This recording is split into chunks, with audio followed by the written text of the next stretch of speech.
Welcome into CBS Sports HQ. The college football playoff bracket is officially out. No more question marks. We know Alabama is in, Miami is in, Notre Dame is out. Also, two G5 teams and Indiana, the #1 seed. I can't stress that enough. What world are we living in? How about them Hoosiers? Taking a look now at the CFP first round slate. Our first game will come to us Friday night, and that is #9 Alabama at #8 Oklahoma. And you might be asking yourself, haven't we seen this game before? We have. But this one will be played in Norman, with the first one being in Tuscaloosa, Oklahoma winning that one. We've got Danny Kanell, Mackenzie Brooks, Brandon Marcello. I'm Emily Proud, and Chip Patterson joining the program to talk about some of these first round games and making a pick. Chip, how do you see round 2 between Bama and Oklahoma going?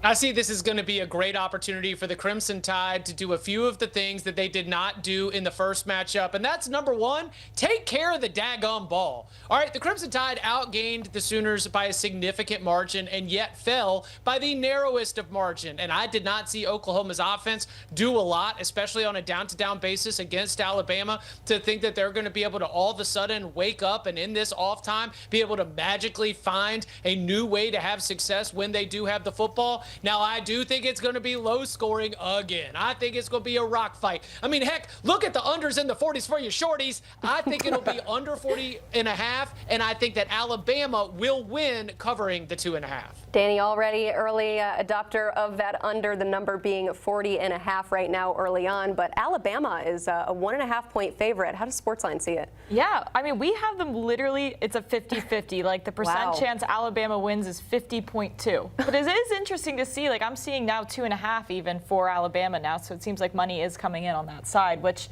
I think I do agree with, because we've always talked about, like, is this Oklahoma offense, are they going to score enough points in the college football playoff? And honestly, no.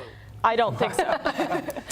No, from the voice of reason here. But I also think this is to me where Alabama's drop-off started, was against this Oklahoma defense, and it really has sent them into a tailspin. And specifically Ty Simpson, even in their game, the wedge game, Eastern Illinois, he had 0 touchdowns, 2 interceptions. Like, there's a crisis of confidence with Ty Simpson. If he gets it back, and he was the quarterback that only had 1 interception through 8 games, then yeah, I think they could win this game. And I do think it's interesting, and I'm sure Brent Venables will bring this up. Do you remember after that game when Kalen DeBoer was at the podium, he was kind of like, you know, he's like, we're probably the better team. He's like, you know, we doubled them up in yardage. And he was very positive after a loss. Now he's got a chance to go avenge that loss, and I do not think it's going to be needs attached. You talk about ruckus atmospheres. Norman is going to be absolutely insane. You have that question of turnover luck versus this is just what makes this defense really good. How much stock do you put in each of those buckets between, well, this is what OU's defense does versus Alabama's not going to do that again, right? I do think that was a little bit of a weird game as far as the turnovers for Alabama.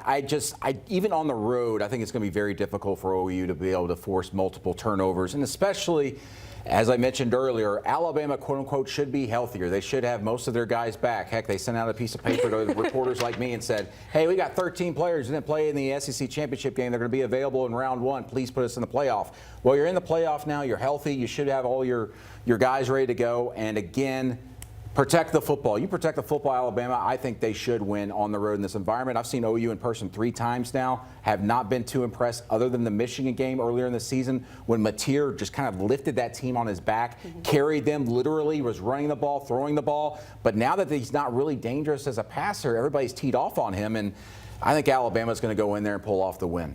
Wow. Okay, let's go to another first-round game between Miami and Texas A&M. This is not a rematch, so a fresh look at this. Chip Patterson, how do you see this one playing out between 10 and 7? You know, we talk a lot about Carson Beck and his interception issues, but what about Marcel Reed, who has 10 interceptions on the season, including 9 of them in games against 8 SEC opponents? So if Marcel Reed is going to be a quarterback who's under pressure, well, hello, Ruben Bain, Akeem Mesidor, the rest of this Miami defensive front. I think that even in an environment in College Station that is going to be very difficult, this is going to be a game that Mario Cristobal is going to get back to his bread and butter. He's going going to be getting back to trying to win this thing in the trenches. And I think that that's where some of the skill players are going to have to step up. A Kevin Concepcion for Texas A&M, a Malachi Toney for Miami. And from the vibes department, I wonder if Miami is going to be a little bit renewed with its focus, a little bit renewed with what it can bring to the table by having this second life of thinking that you might be out of the college football playoff and now you are back in. They're looking at what, 3.5 as the spread right here? I would love those points because you know what, y'all? I think Miami goes in to College Station and comes out with a win to advance to the quarterfinals. So if I think Miami can win the football game, you're darn right I'm going to take all those 3.5 points.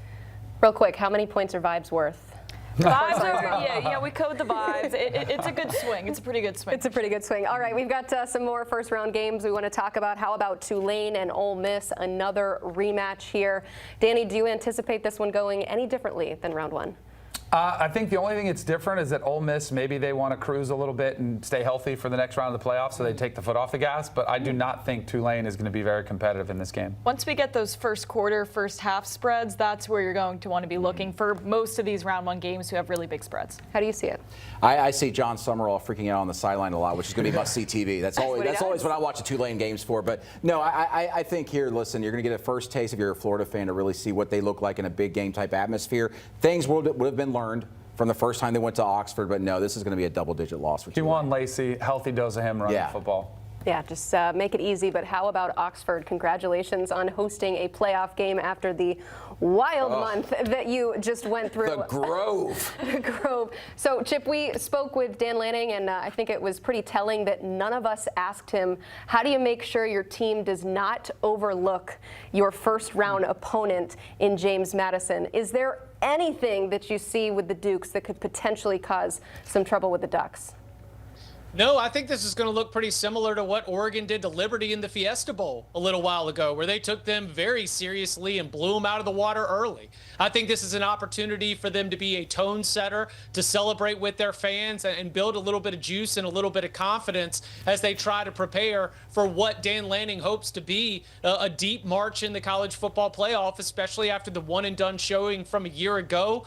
No, this is a James Madison team that will not be able to block Oregon up front in my opinion. That's going to make offense very, very difficult to come by. And so this is the one where, like, I do think that John Summerall and Tulane can take Ole Miss and at least make it a little dicey or uncomfortable. I do not think that James Madison is going to be able to go all the way out to Autzen Stadium and do anything other than get there, enjoy the scenery, hopefully it's not too cold and wet, and then be able to have all the free CFP swag and the little pins and the programs that you get on the way out. I think the Ducks can win this thing by 40. I want to say something real quick about James Madison. I too think they're going to get blown out, but James Madison's defense, what they do is they keep everybody in front of them. They go into this game ranked 6th nationally in allowing explosive plays. Top 5 rushing defense, top 10 scoring defense. And I think this is where the lines of scrimmage, that's why I think you'll see Noah Whittington. I think you'll see a healthy dose of the run game. And you just methodically will be able to drive the ball down the field as long as you don't make big mistakes.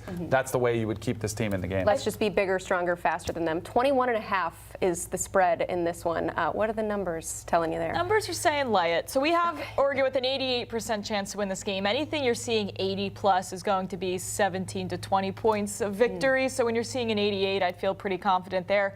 But you guys mentioned it. You know, that's a big spread if you're going to be playing on the ground. And if that's going to be the game plan versus JMU's defense, that might be a tough situation to be in. But again, it's these first quarter, first half spreads for me. Once those come out, it's the team totals. Because that fourth quarter, if you have guys resting, you just never want to lay a number that big. What's the weather going to be like? True. Yeah. Is it wet season? Right. I think it always is. It's the Pacific Northwest. Yes is the answer. Chip, we're all wondering if Ohio State can go back-to-back, but can we have a back-to-back champion coming from this first round? What do you think? A back-to-back champion coming from the first round. Do you think a team playing in this first round will win the national championship? No, I think that this will be Oregon. I think I've got them getting all the way to the semifinals before ending up falling short. Something that I am going to attribute to the Will Stein, the Tosh Lupoy distraction. I mean, that'll be January 8th or 9th. You're telling me those guys aren't worried about off-season conditioning and trying to put together their spring practice plan?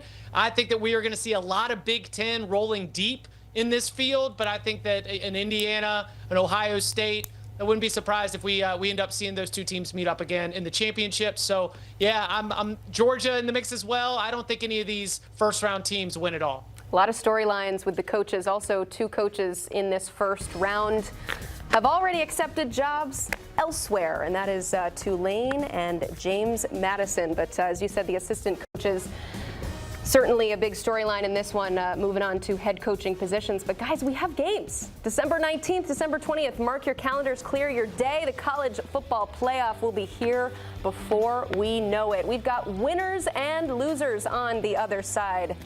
Stick with us here on HQ. Can't say losers when